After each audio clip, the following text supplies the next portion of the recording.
Good morning mga kababayan. Good morning. It's Thursday morning.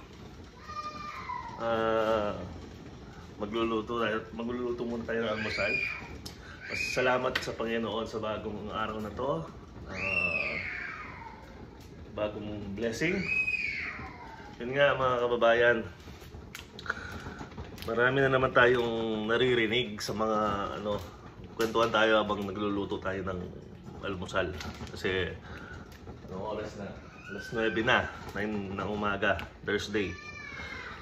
So, marami na naman tayong naririnig na marami na naman pinalabas ng patakaran ang IRC tungkol sa mga international student. Tatlo. Una, yung IELTS. Hindi ko na.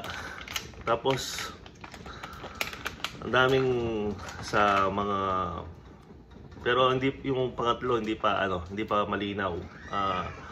Yung open work permit, kung eligible pa ang mga, anong tawag doon, yung mga sinasabi nilang mga dentistry na kukuha ng course, kung bibigyan sila ng open work permit ang mga asawa. Hirap, mabago-bago na naman. Nakakapanlambot yung ganyan. Kasi ako, once na nung foreign worker ako, nagpa-file kami ng PR, na-deny akong minsan. Nakaka-stress. Alam ko po ang nararamdaman nila.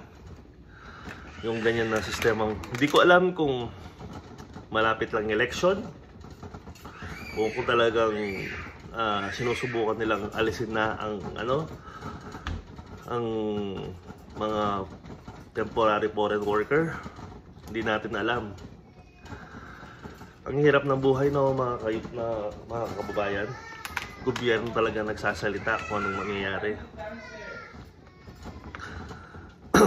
Yung ganitong sistemang ginagawa nila, ang gusto lang naman ng mga tao makapag-create ng future nila.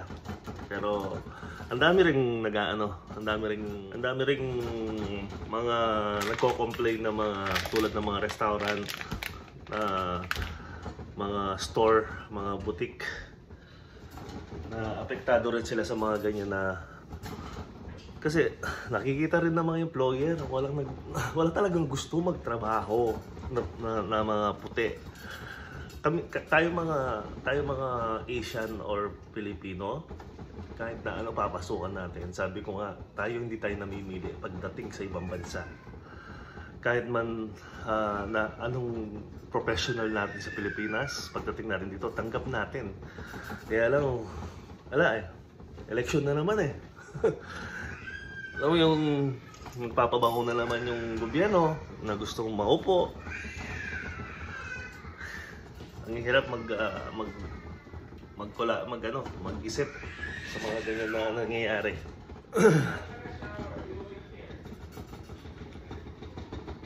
Nararamdaman na ngayon na siguro tayo mga Pilipino nananahimik lang tayo. Alam natin ang pakaramdam ng mga kababayan natin na nangangamba na naman sa mga bagong patakaran. Ang advice ko lang po mga kababayan, hanggang mayroon pa kayong time frame, dasal lang po. Kumbaga, kung mayroon pa kayong 1 year or whatever na pag-i-stay dito sa kanan, dasal lang po na may mangyari ng pagbabago ulit.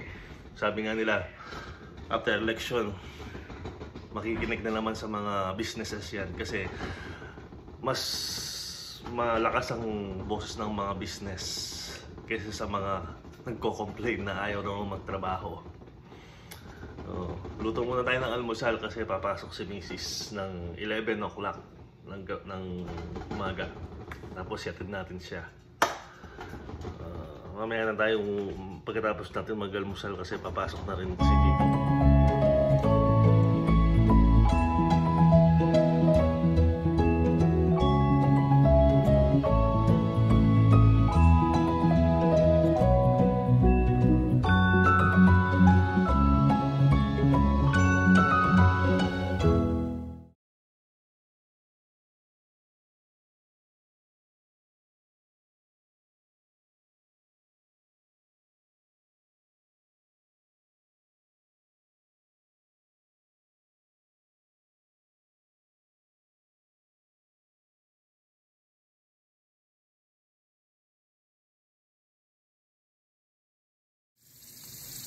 Yan. Patapos na itong itlog at saka hotdog. Tsaka yung sanag, makapagsaing na rin ako.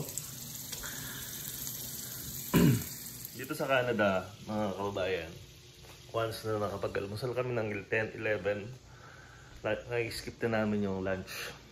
Diba, tipid? Hindi naman sa nagtitipid. Kasi pagka nasa bahay ka lang, hindi ka naman gumagalaw. Parang, tapos magmimirenda na tinapay sa hapon. Sa Pilipinas, 3 times a day dapat. Kasi, yan ko, yung panahon dito, pagka nasa bahay ka, yung parang hindi ka na, yung, hindi mo inaano yung pagkain. Tapos, magdi-dinner lang kami nun, or supper. Tinatawag nila dito supper. 6 o'clock or 5 o'clock. Yun, matutulog na lang nun. Sila matutulog na lang. Kaya tayo, pagka nagutom pa ng madaling araw. Kasi ginagawa ko tuwing gabi, nanonood ba ako ng mga balita, yan, YouTube. Sinusuportahan ko yung mga kababayan natin sa Pampanga, yung mga YouTuber, yung mga farmer. Yung mga farmer, yan, talagang bata pa lang ako. Nagtatanim na ako. Maliit na mula, yung maliit na mula mayroon pa nga akong ginawa, nasa harapan namin. Inano ko lang ng hollow blocks, tapos binigyan ko ng lupa. Nakapagtanim ako ng ubas, tapos kamote sa harapan ng ubas. Tapos yung mga tabi-tabing mga mulang bakante, nakakapagtanim ako ng mga talong. Bata pa lang ako, mahilig na ako magtanim. Kaya mga pinapanood natin yung mga farmers natin, kababayan sa Rayat. Yun ang mga pinapanood natin kuminsan. Mag-almusal muna kami. At tapos atid ko si Mrs. sa trabaho niya. Mga kababayan yan, tuloy natin ng kwentuhan natin. Naihatid natin si Mrs. sa trabaho niya. Kaso si Jordan iyak ng iyak, laging umiiyak tuwing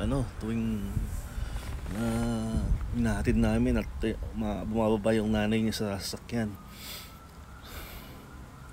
Yun. Kung ako minsan iniisip ko, ang hirap isipin ng mga nangyayari ngayon sa immigration. Problema ba talaga ang tanong ko sa isip ko minsan, problema pa talaga sa mga nagko-complain na walang trabaho dito, o sadyang binabago ang sistema dito sa IRC. Simula nung naupo sino ba yung na yun, IRC? Yan ang naging duda ko. Hindi effective ang mga ginagawa nila. Kung minsan napag-isip-isip ko, dahil sa pandemic,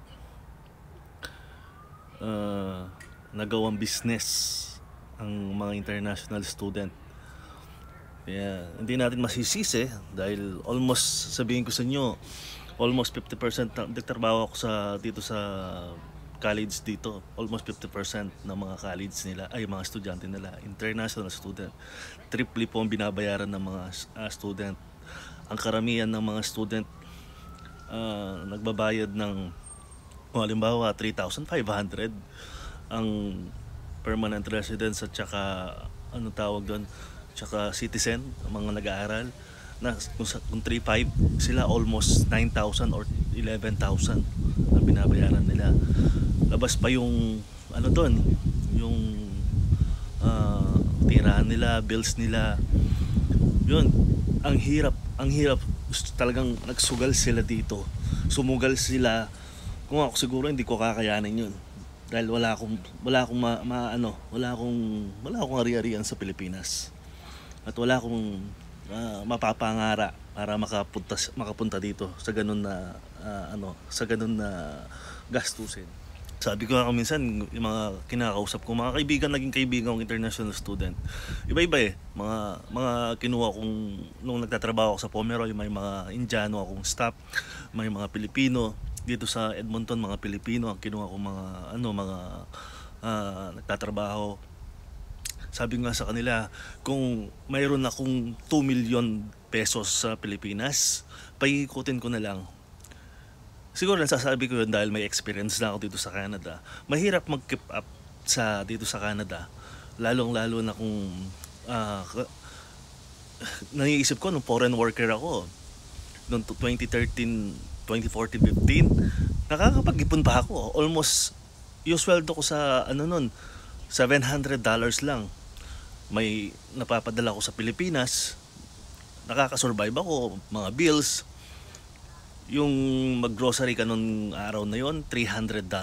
Ay naku, punong-puno ang cart mo. Ngayon, sasabihin ko sa inyo, ang $300, wala na. Parang ilang pirasong karne, tapos yung mga delata.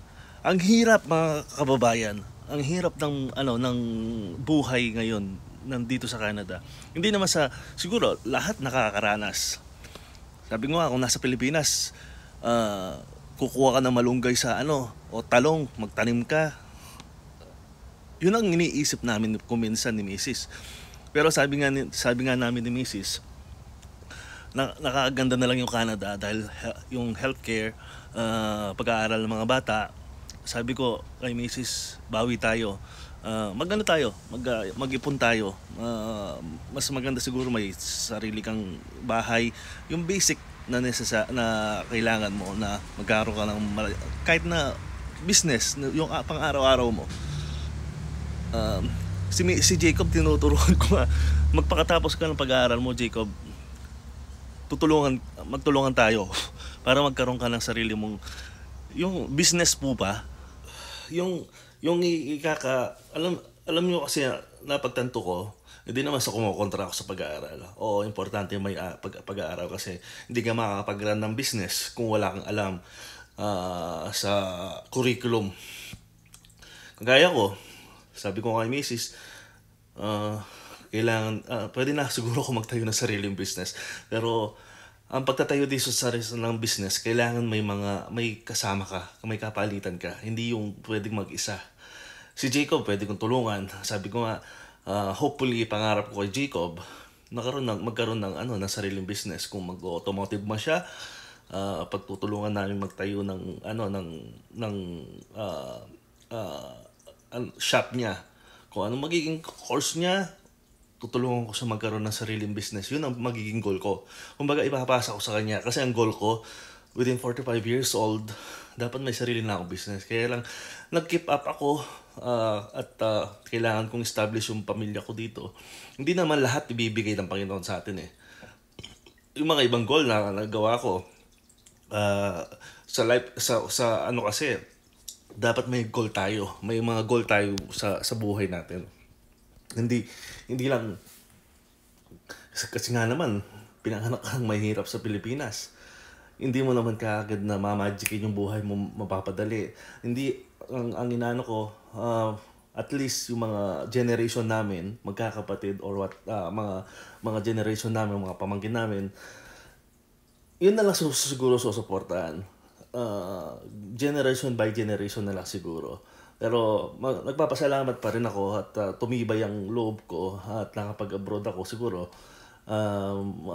Mas maganda na napunta ako dito, which is technically yan naman siguro ang kapalaran ko mag-abroad. Yun, kailangan siguro talagang may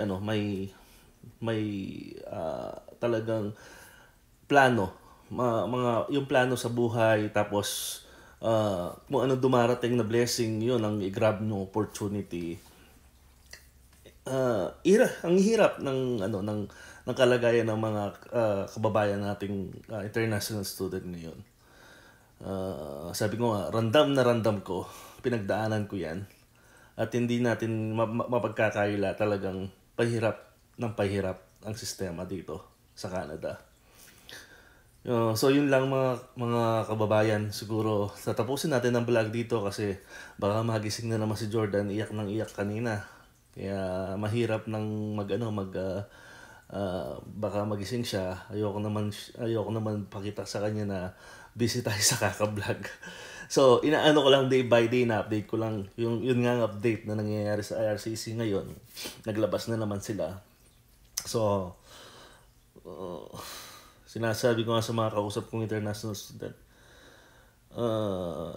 yung mga ibang malapit na matapos, kapit lang talaga. Yun lang may advice ko. So maraming salamat mga kababayan. God bless you all.